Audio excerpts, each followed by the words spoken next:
In honor of February, which some of us call the season of love thanks to Valentine's Day, I decided to return to the world of Jane Austen for Northanger Abbey. I had a lot of fun with this book, and it's the last completed Jane Austen novel that I've read, and I'm excited to give you all of my thoughts about it. So let's dive into it. So this along with Persuasion was the last novel of Jane Austen's to be released. They were both released posthumously, and this one's a little different compared to some of her other novels. All of her stories are satirical in a way, primarily with the characters. But this one, it's more genre satirical. Our main character is Catherine. She's obsessed with gothic novels, and when she ends up in Northanger Abbey, she kind of convinces herself that she's in a gothic novel, and overall it's very much satirical of the tropes that we find in here. And what I liked about this is that it's honestly more focused on the satirical silliness of the plot rather than the romance. Makes it a little bit different than Jane Austen's other works, but I think that's what makes it fun in a way. And I would say, as somebody whose imagination can get a little overactive, I related to Catherine a little bit because I can imagine if I were in a scenario like this, I would low-key want to pretend that I'm in a gothic novel where I'm like, oh my gosh, this is just like this. I can't believe it. And I think also her love interest is he stands out from the others.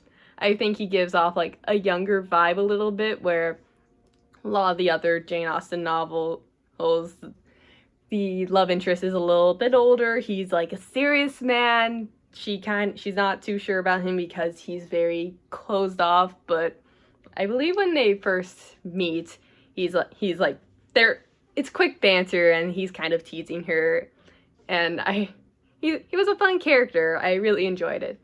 And something that was rather interesting about this is, despite being called Northanger Abbey, Catherine doesn't actually get there until like maybe volume 2. It's a novel in 2 volumes, but the first act of the story, she goes to this party.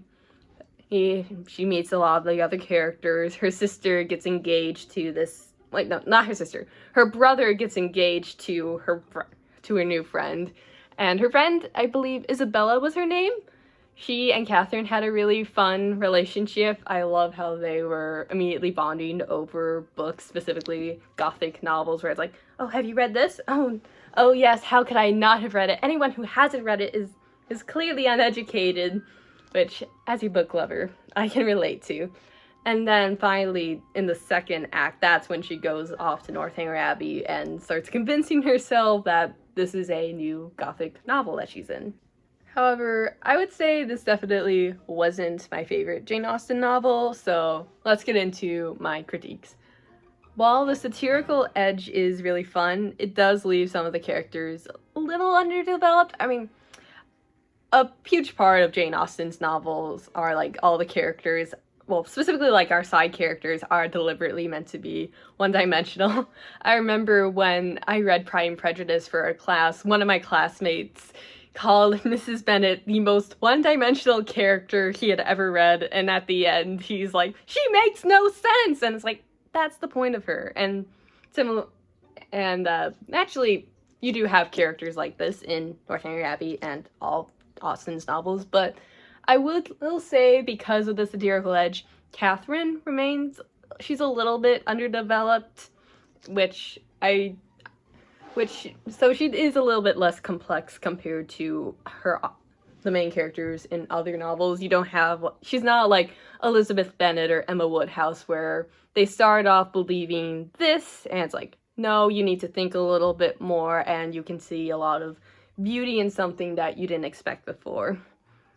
Catherine doesn't really go through that, and the beauty of a lot of Austen's novels, especially with my favorites, they're like reflective a little bit, where it's like, you thought this at one point, but then you grew, you matured, you were able to see past your initial perceptions, and now you're able to see the beauty and be happy about it. So that aspect I did kind of miss in it, and while the love story was really fun, I did miss a little bit of like the yearning and the love declarations, especially like in Pride and Prejudice or Persuasion.